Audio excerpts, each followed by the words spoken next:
Okay, I think we're good. All right, we're on with Invisible Man. He came by to fill in for cancellation, and I'm really glad that he's here.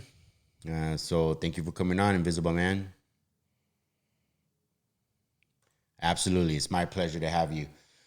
Today I had a cancellation, and that's okay, and it's excusable because it goes into today's theme, which is discipline. We had a cancellation because my guy realized that he had double booked me during an MMA class that he's training for. And I'm not sure if he has a fight coming up or what, but he prioritized his training over extracurricular activities such as coming on the Dre B. Rambo show. And it really inspired me to continue the show, even though I didn't have a guest. I mean, now I have Invisible Man, but I didn't have a guest for today's show. So I'm super excited that he's here. And what do you think, Invisible Man? Is that a pretty good excuse for missing out on a show today and canceling? I agree. I absolutely agree. And I'm so happy that you're here to fill in for the spot because, one thing that just doesn't make any sense to me is you know, when I have trouble staying disciplined in certain things in my life. There's always something that comes up and stuff like that. And I'm really trying to encourage people to have discipline because my discipline sucks. Anytime that I want to do something like with my running, I was doing the whole 3 a.m. thing for a while. And, every once in a while I still do it. But I was really trying to, get in the groove of that. And I remember thinking too on those runs, like, how in the heck am I going to keep this up every day for the rest of my life? But that was my goal, to keep it up every single day, because I'm still building up the podcast and things like that. And, certain things happen, things get in the way of your goals. For me, it was, my wife got upset because she was like, dude, you're not spending any time with us anymore. By the time you get home from work, you're exhausted because you're waking up at 3 o'clock in the morning doing a short video clip and then going off and running 3.5 miles. And then you come home. Yeah, you help with the kids and whatnot. But once you get home from work, you're pretty much useless. And, that was true. And I had to recognize that it was true. I was by the time I got home for dinner or around dinner time, I had no interest in hanging out with the kids or doing anything. Talking to my wife, I was exhausted. I was like barely keeping it awake. And also, it wasn't helping while I was at work because I was, working at a computer and I was just like tired. And I think my boss, or not my boss, but one of the other lawyers over there caught me sleeping or, snoring as I was, supposed to be working. I was literally like this. And so what would happen was I realized that I better make a change. I better do something. And I didn't fight my wife on it because I knew she was right. I had to figure something else out. I had to adapt and overcome the situation. And I was a little nervous about that because I was like, man, people are going to think I'm a buster. Here I am talking about waking up at 3 in the morning and how I'm supposed to be Mr. Discipline and stuff. And here I am, falling apart, falling off my thing. So, but I knew that I had to make that change, and I did make that change, and probably for the best because, right about now it's recording time, and I'd be super tired. I mean, I actually have a really bad recording time right now because I do get tired by the time I'm recording, and I like to get the show start at 5 p.m. That's when you can catch the Dre B. Rambo show, 5 p.m. And sometimes I'm going to be late as I work this whole thing out. But I started thinking about it, there's certain things in your life, and I was talking to a guy today about this, man, that you have to prioritize. And certainly your goal, what it is you're trying to do to level up, has to be up there at the top. Right, Mr. Invisible Man, you agree, right? Absolutely. Yes, absolutely. And I totally agree with you. that you have to make your goal, that thing that you're trying to do, that thing you're trying to do to level up, number one in your life. Now, does that, obviously number one is God, but yeah, I was explaining that God has to be number one, but after that, it's got to be what it is that you're trying to do with your life, whatever it is. Like for me, it's this, right? Okay, so after family, obviously has to come first, after God, then family, and then career, right? Absolutely, 100%. So after your family, then comes that your career, whatever it is you're trying to do with your life, it's got to come first after God and family. And so I knew for me today, even though we had a cancellation, I was still going to show up. And I think that's that Kobe mindset. If you've ever seen Kobe, man, I remember I was watching something on YouTube. I was going to lie right now and say I read it in a paper once, but I did. I totally YouTubed. And I saw that Kobe was talking about how when he got into the NBA, he thought that, everybody was going to have this crazy work ethic and they were going to be like workhorses, and that he was going to have to really try to find his way in the NBA to be great because he wanted to be great at something, and at basketball, obviously. And that when he got there, he saw how the work ethic wasn't what he thought it was going to be from the other players. And of course I'm paraphrasing here, but the other players didn't have the Kobe mindset. And Kobe was like, dude, this is going to be easy to stand out above all these guys. These guys, they go to one practice or whatever. I'm not really sure what he said, but he's basically saying these guys didn't have the work ethic. And Kobe would go out there and outwork everybody. He would do whatever it took to be the best basketball player that he could be. And it proved to be true. I mean, it paid off dividends, his mindset, because obviously he went out there, I wasn't the biggest basketball fan at that time. I was too drunk all the time, but I'm pretty sure he won about 5 championships.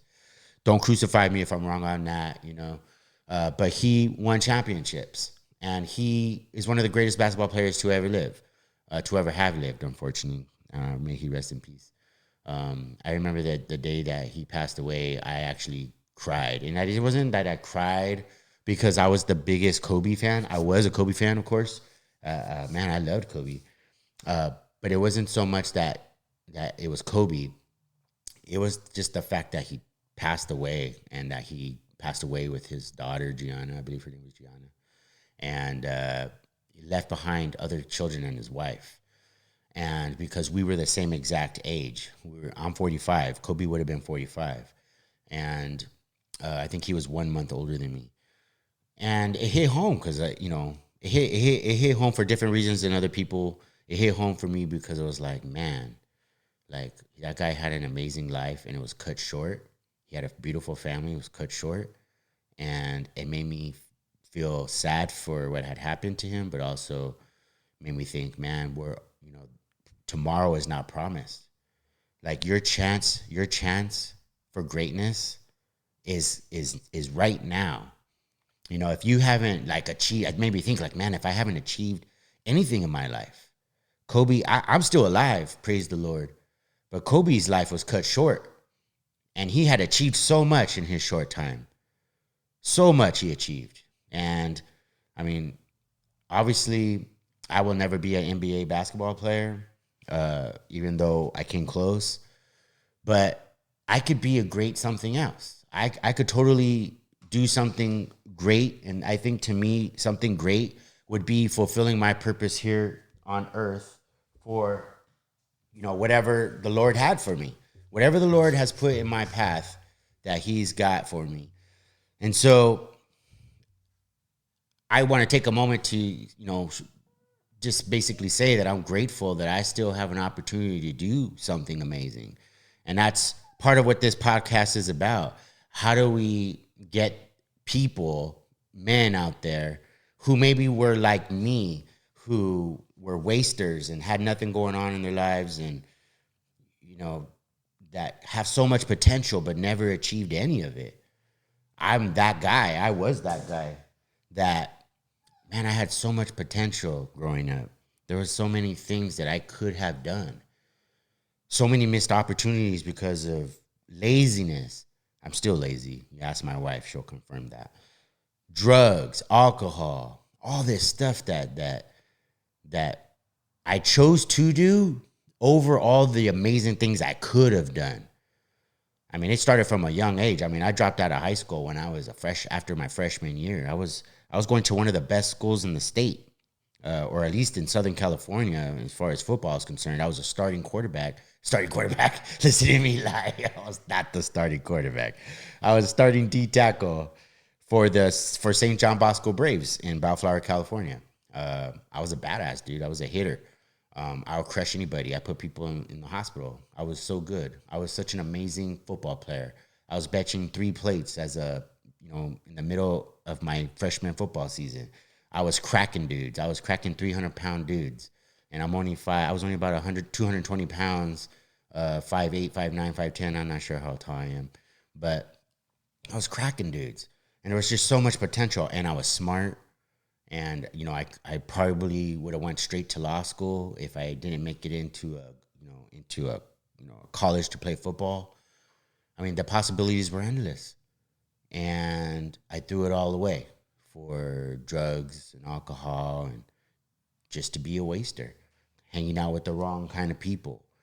People didn't care about me, and so what's my point? My point is that even if you have a similar story where your life went on a direction that you didn't think it would ever is going to go, and you have regrets about where your life could have went, that it's not too late. And that's part of the essence of this show, is to reach out to men and women out there who maybe have made mistakes, things that they wish they hadn't done, but still believe or that they can still achieve great things. Or maybe you're somebody who thinks that it's too late, and I'm here to tell you today that it's not. So I have a lot of respect for people when they prioritize themselves and decide that they're going to do what they're supposed to do so that they can achieve greatness, because we all got it, believe it or not. And Invisible Man has it too. I mean, look at him. He's the most, yes sir, 100%. I agree with you. You are the best Invisible Man out there. And so, that being said, I think about, people like Kobe and what type of things get in the way of us achieving greatness. Well, one thing for me that's always gone in the way is other responsibilities, things that you have in your life that we prioritize over the things that we want to do for the things that we know we're supposed to do. And so an example of this is when I got into law school when I was, this was back in 2014. I got accepted into law school. And at the same time, I got a girl pregnant. And I'm about to start law school, which was going to require a lot of my time and effort. And at the same time, I had got a girl pregnant.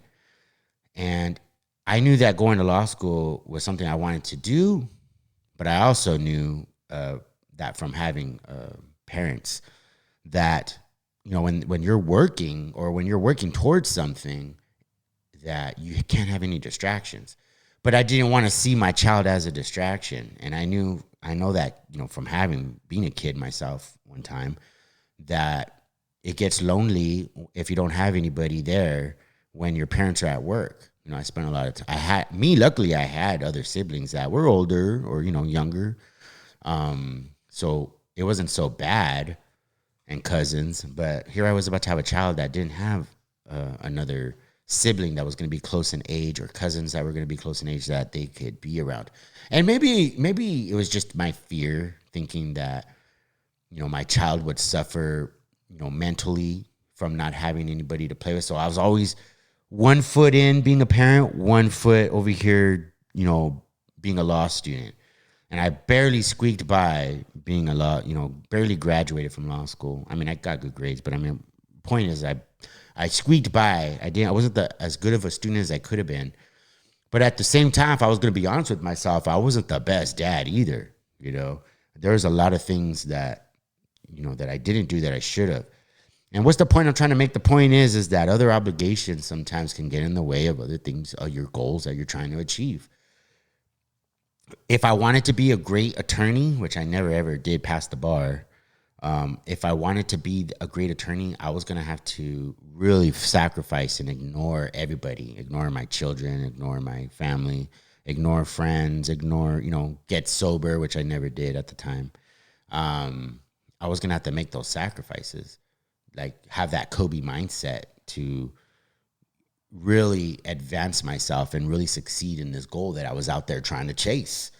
But because I wasn't prioritizing the law stuff, and I was, half in here, half over here, and spreading myself thin. And like an idiot, I even tried to start this real estate business at the same time. So here I am going to law school and trying to be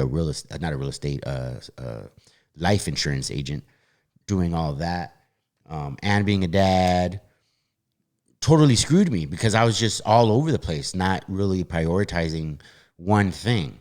And when it comes to discipline, I realized that you got to really focus on one thing, whatever it is. Not necessarily you can't have other things, but if you're a bonehead like me, like you really want something, you got to go for it. You really got to. Yesterday I learned from watching my podcast a little bit that I got to learn how much distance I need from this microphone. I don't know if anybody noticed that, but I sounded like this, all over, throwing up all over the microphone. So anyway, like for instance, this podcast. I really want this. I really think that this show can serve a lot of people. It could serve me, but it could also serve a lot of people, and a lot of great things can come from this podcast. And I really want it. I really want it for myself, and I'm motivated to do it. But I also have other things that pull me, that get in the way, like my wife, or the kids, or all kinds of stuff that will get in the way if you let it.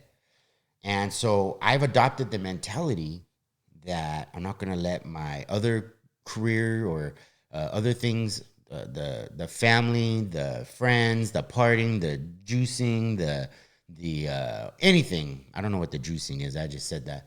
But the whatever it is, even jujitsu, I'm not even going to let jujitsu get in the way. And I love jujitsu.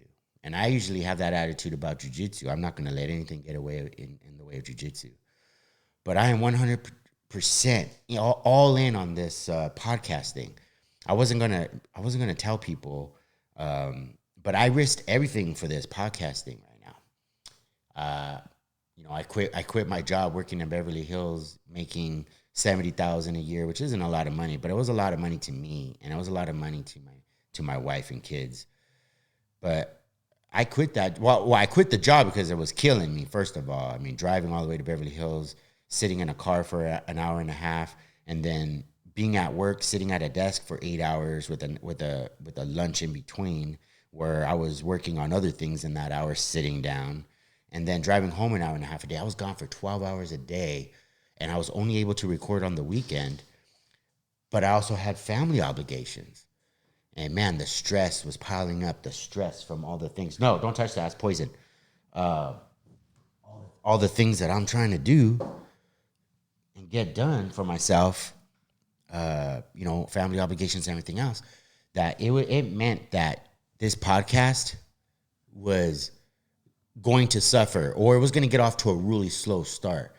And so I was like, man, you know what? I'm all in on this thing. I'm all in on being this podcaster guy. Why am I all in on it? Because I think that I could do a lot of good with it. A lot of good for me, yes, a lot of good for me, but also a lot of good for others. Advance, the message about Jesus Christ. Advance the message about, people that they can advance themselves, that they don't have to live in the life that they got, that if they want better for themselves, they can do it. That, marriage, that if your marriage isn't struggling, you're not alone. My marriage struggles every day. Man, me and my wife are trying to get into counseling right now because our marriage struggles. I know everybody thinks, oh man, that's the perfect couple right there, man. They always seem happy and they always all over each other and all that stuff. Look at those guys, but that's just on the surface. We're like any other marriage that struggles. Marriages are hard. Marriage is so tough, and people on this podcast can get some info about that. Where they're not alone. They're not the only ones who struggle in that type of stuff. Or addiction. If you saw some of my episodes, they're about dudes that are trying to overcome addiction or have overcome addiction, grief, people who overcome grief. Anyway, point is that if you want something in life, you got to be 100% all about that. You got to go out there and get it because ain't no one going to do it for you. No one cares about what you want for your life. No one does. Maybe your mama, but maybe not even her. Because my mama, if I told my mama, hey, I'm going to start a podcast and blah, blah, blah, especially if I was younger, she'd be like, fool, you better get your ass in school and you better, sign up for them, classes or whatever you need. My mom would have never supported anything like this, if I was 20 years younger. And, but I'm married now and I don't live at home anymore. So I could do this if I want to, right? And so, I don't know what it is that you guys would want to do with your life. If you want, drop a comment in the comment section. Let the world know what you would want to do if you could do it. And the possibilities are endless for what you can do in your life. Anything is possible. I DM'd Conor McGregor earlier today and said, "Hey man, come on my podcast." And what are the chances of Conor McGregor coming on my podcast? Maybe one tenth of 1%, maybe, that he would even notice that and be like, you know what, I'm going on Dre B. Rambo's podcast because that dude's dope. And I think it'd do a lot for my fighting career if I go on to the Dre B. Rambo show. But at the same time, I was like, hell yeah, I'll DM this fool. Shoot, if he wants to come on my show, I'm totally down. And I even thought about it, like, what if he actually saw my message and was like, yo, his publicist calls me and says, yo, we're coming down this week. Can you fit him in your schedule? That's what I'd be. Look at Invisible Man. Exactly, bro. That's exactly how I'd be. Just like that. And so, but I'm willing to do that. I'd actually DM'd a lot of people. It was like, I started scrolling through people's Instagram pages and looking at, what they were doing. There's a lot of people out there doing cool stuff, man. And you know what? I don't have any problem DMing that person and being like, yo, I like what you're doing. Come on the show. Come on the Dre B. Rambo show, because obviously I want to get exposure, but at the same time, I'm overcoming something. There's something that I'm overcoming. It has a double reason for it. Because normally I would be way too scared to like hit somebody up and actually put myself out there and be like, come on the Dre B. Rambo show. But it's amazing once you start getting like a flow, you start getting into it, whatever it is you want to do, whatever, man. Like you overcome certain types of fear. Overcoming fear, man, is amazing. When you start having confidence in yourself, when you believe in yourself. Maybe you're a jiu-jitsu person, and I talk to plenty of jiu-jitsu guys and women who they haven't competed yet because they just don't feel like they got it. They're afraid for various reasons. They're afraid to do it. But I always encourage them, man, because you know what? Getting out there on the mats and actually signing up and getting out there, that's the hardest part of the whole thing. Overcoming the fear and getting out on the mat. I always have respect for people who get on the mat and compete in tournaments because that's the hardest part. For me, anyway, has always been the hardest part is just getting out there. But once you're out there and you're actually, and the guy says, I'm out, and you're actually out there competing, everything else becomes familiar. It all becomes familiar. And that's what conquering fear is. It becomes familiar. My wife, I used to always tell my wife, because I saw something on the UFC gym. It said, it doesn't get easier. You just get stronger. And then my wife was like, nah, that's close, but that's not it. It doesn't get easier, but it becomes familiar. And I could have got that wrong. I'm not sure. But at first I was like, you're lame. You're lame, babe. But after thinking about it for a while, nah, man, she's onto something. I think she's right. It does become familiar. Conquering fear, becoming a winner in life, it becomes familiar. Me doing this podcast, when I first started doing this podcast, man, I would do one like every 4 months because I was so afraid of what people thought. I was so afraid I wasn't going to have anything good to talk about. I was so afraid of this and that and whatever it was. And, having small accomplishments like going to jiu-jitsu or going and getting in like doing everything I could to get into law school, all that stuff creates confidence. It's conquering the fear. It becomes familiar to you. I remember when I started at a school called Rio Hondo College in Whittier, California. Like I said, I dropped out of high school after my freshman year. I was a straight bum all my life until I got to be about 34 or something like that. I don't remember how old I was. About 30. I was in my mid 30s, and I had never been to school, but I wasn't dumb. I mean, I was a bonehead, but I wasn't dumb.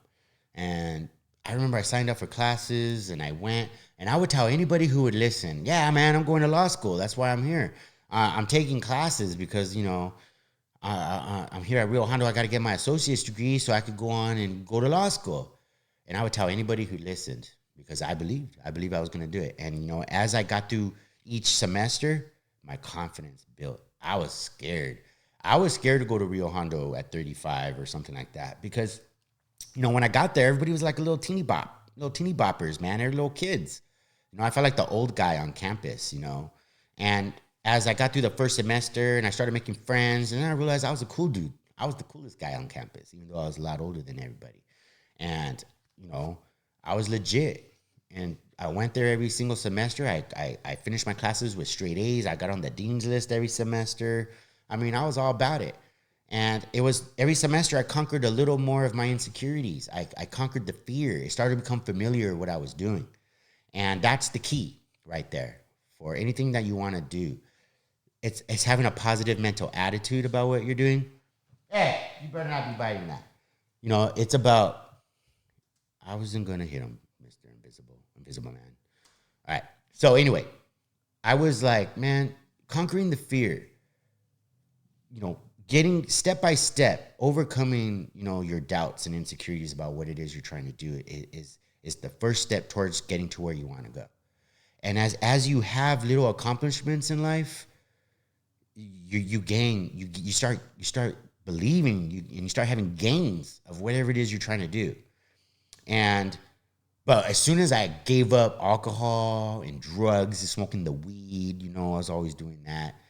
I thought it was so cool smoking weed in between classes and hanging out with people. Everybody wanted to smoke with me. And I thought it was so cool. But it wasn't until I stopped smoking weed and gave up the alcohol and all that kind of stuff and the partying, and that my confidence level went from where I was just like out of this world, man. Where now I could, make big decisions. Like when I bought this podcast machine, man, I invested like 5 G's into all the knickknacks and everything that went into it. The mixer and the bundle itself, the microphones and the boom arms and all that was like $3,500. But then I went and I bought the light. You can't see it, but there's a big light thing here, shining light on me, and all the parts that went into it, the cameras, all that stuff cost money. And in order to make that type of investment, you have to have some confidence in yourself that you're going to do it, for months and years even. It was all about the technical stuff, trying to figure it out. I can't tell you how many times I scream and yell and throw things because I couldn't figure out how to make this work. Like even to do this, I couldn't figure out how to do this stuff. Dealing with the software, the hardware, all the crap. And now I'm at a point where I'm actually putting on this show. I'm out there hitting people up to get them on my show. I mean, there's so many people that I want to get on this show. I mean, if I haven't reached out to you and you're like, why hasn't that guy reached out to me yet? Don't worry. You're on my list of people to reach out to. And I hope that you'll come on my show because there's a lot of good stories. I know a lot of you guys have really good stories, and there's things that I'm interested in. And the whole point of what I'm doing is trying to develop my interviewing skills, trying to up my game. You people don't realize it unless you've been here, but I'm controlling the cameras. I'm controlling the volume. I'm watching to make sure I'm still recording. One of the worst things that happened to me is, I'm recording and I'm filming and talking in the camera. I'm thinking I'm doing a good show, and then I'm not. It turns out I'm not even recording. There was one episode I did. Who was it? It wasn't long ago, but we just I gave a cool introduction and all this stuff, and then about 5 minutes into the interview, I realized I wasn't recording. And so if you went back and you watched that one, who was it? I forgot who it was. Uh, I think it was Michael Delgado. You'll notice we're just talking when the video starts. But I didn't even realize that I did click it, but I accidentally turned off the record button. Because, when I start, you'll notice, like, if you don't know, because I'm the only one here, but I have to push record, and then I have to click on the camera and make sure the cameras are going back and forth before I could start using my space bar to go, like, see, I'm going to go to Invisible Man right now. See? I'm just clicking the space bar. But if I don't do a couple of steps before that, when I hit the space bar, what it actually does is turns off the recording. So I'm over here talking to, whoever it was and going back and forth with my guest. And then I look down and I realize I'm not even recording. So there's all this crap you got to do that goes into this podcast. I got a pretty cool setup. I would love to show you guys. I probably could have showed you guys because I have a third camera that I can move around like this. Maybe I'll do that next time. If someone DMs me and says, hey, show us with the other camera, I'll do it. But if you don't, then I ain't going to bother, because if no one cares, I ain't doing it. But point is, back to my point, is just how do you level up and create discipline? There's a lot of dudes out there that have good information about how to do that. And I wonder if this microphone is at a good distance to talk. But anyway, I really want to talk to people that have good stories about how they've overcome stuff. I mean, obviously that's a good story, right? Talking to people that have done amazing things. Obviously, you start, but I don't want it to just be, celebrities. But listen to me talk about how one day I'm going to be interviewing celebrities, right? That goes to that mindset. That's that Kobe mindset where you're just like, you believe that you're going to be doing something someday, something in the near future. I believe that I'm going to be able to support my family, be able to talk to celebrities or cool people like athletes and things like that from my show. I just believe that. I'm putting it out there into the universe that's what's going to happen. I was either listening to somebody or talking to somebody. Oh, it was Patrick Bet David. Obviously, I wasn't talking to Patrick Bet David. I would love to talk to Patrick Bet David. I really like that guy a lot. But he was talking about how he would tell people. He tells this story about his dad, where his dad was disrespected by, I think, his uncle or something like that. And he's like, Dad, one day they're going to know your name. And he's like telling people, one day I'm going to be balling. I'm going to be balling out. And the guy's like a part owner of a professional franchise of a sports team. I forget which. I think it's the East Coast team, like New York or the Knicks or something like that. I don't remember. But point is that he was making was that it starts up here in the mind, in your mindset. That's why I brought up Kobe, because it starts up here in your mind about the things that you want to do, whatever it is. Like, first you got to see it in your mind. And then you have to decide, I'm going to do this. I'm going to believe that I can do this. And then you got to take baby steps. One of my favorite quotes, I say it all the time, is the journey of 1,000 miles begins with the first step. You just have to take some small action. I believe that the Lord Jesus Christ, as crazy as this might sound, has, every time I draw near to him, he draws nearer to me. Every time I ask him for something, he says, okay, show me you really want it. He's like a father. He's like a dad. He's like, show me, son, that you really want this, and I'll give you a little. It reminds me of when I was a kid. I asked my parents for something. And my mom, I remember one time I asked my mom for a comic book that I wanted to give to a friend. I don't know why I wanted to give it to a friend. I was in first grade. And I just wanted to give something to my friend because he said he wanted it. And I don't know if I was just trying to be a good friend, a nice guy, or I was trying to buy his friendship. I don't know. Who cares? But the point is that I asked my parents for that. And she said, okay, well, show me you really want it. Go out and pull the weeds outside. My mom was always making me do yard work all the way up into my 40s. And that's a total lie. I totally did yard work for her last week. So I'm just going to put that out there.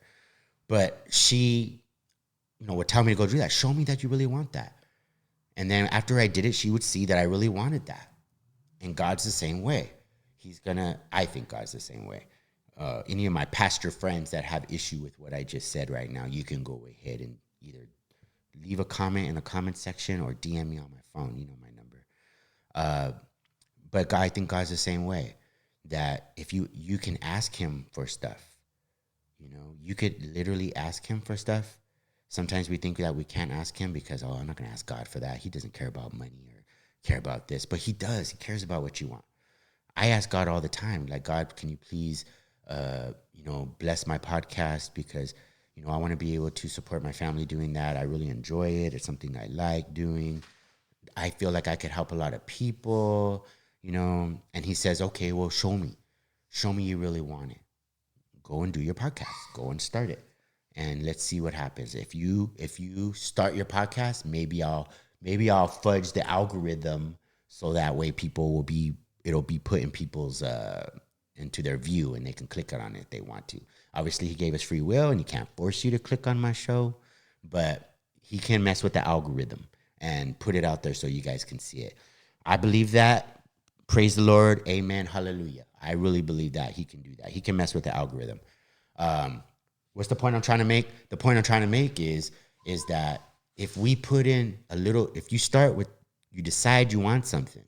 I'm going to reiterate here. If you decide you want something and then you decide, it's a decision that you believe you can have it.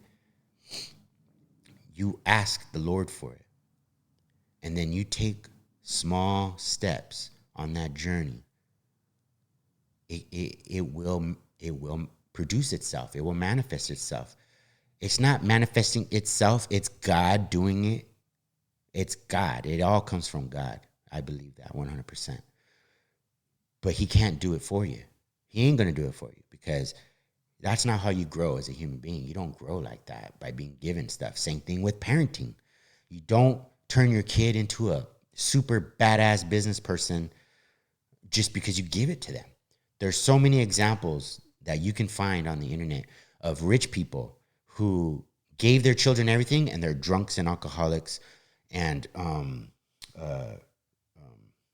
that they're not doing anything with their lives. Joe Biden. That have gave their kids everything and now they're just drug addicts and not or maybe they're not drug addicts, but they didn't have the same success or any success in their life. Nothing is attributed to them. They weren't able to, that was me. Not to talk crap, just to, I'm going to put myself in that bucket too. My parents had a lot of success in their careers. They spoiled me, and look at what happened. You spoil the child, you spare the rod, you spoil the child. My parents tried to instill certain values in me, but it didn't take, whatever it is. But it's the same. God is just like a father. If you can show that you want something and you're willing to take a little step to get it, it will bear fruit. It will manifest itself and it will grow. This podcast is going to grow. No one can stop it. Nobody can stop this podcast from growing. It doesn't matter how much somebody hates on me. It doesn't matter what happens. That if people, even if some famous person said, hey, screw that guy, his show sucks, will not stop the growth of this show. Why? So long as I keep pushing every single day, keep showing up, keep doing what I say I'm going to do, be reliable, not just believe, but take action. The journey of 1,000 subs will get there. I will get to 1,000 subscribers. That's my current goal, is to get to 1,000 subscribers. Right now I'm at 41 at the time I started this podcast. Today it's 41. And that's my goal. And to it's not, that's just the analytical goal, but the real goal is to change lives. The purpose and mission of this show is to change lives of men and women. So far I've only had dudes on here, but I got a couple of girls that I'm keeping my eye on that I think are pretty boss and that I want to get on the show. And my wife is one of those people. She's a beast mode. Anybody who knows her knows she's a badass. And there's other women out there too that I've been paying attention to, fighters. Obviously part of my niche here is bringing people who are somehow related to the fighting game, whether it be MMA or jiu-jitsu, karate, whatever, just people who are fighters. Because I think having that fighter's mentality is what's up. It's what you got to have when you want to make it in this world. You got to fight for what you want because no one's going to give it to you. That's the whole point. No one's going to give it to you. But everybody has it in them to be a fighter. Everybody does. There is nobody. I've seen dudes get on the mats with missing legs. I saw at the East LA Jiu-Jitsu, I saw blind people competing in the jiu-jitsu tournament. Like, that's dope. You know, shout out to Ron Mackay, man. He put on a really good tournament. He's doing great things out in East LA. I haven't asked him yet, but I hope to someday get him on the show and tell me about all the wonderful things that he's doing. And Ron's actually a really great, a cool dude that, believe it or not, in a big way, but and not having to do very much, has been there for me and my wife. He's counseled me through some of the problems that we have, and he just has that mentality. God first, everything else will follow.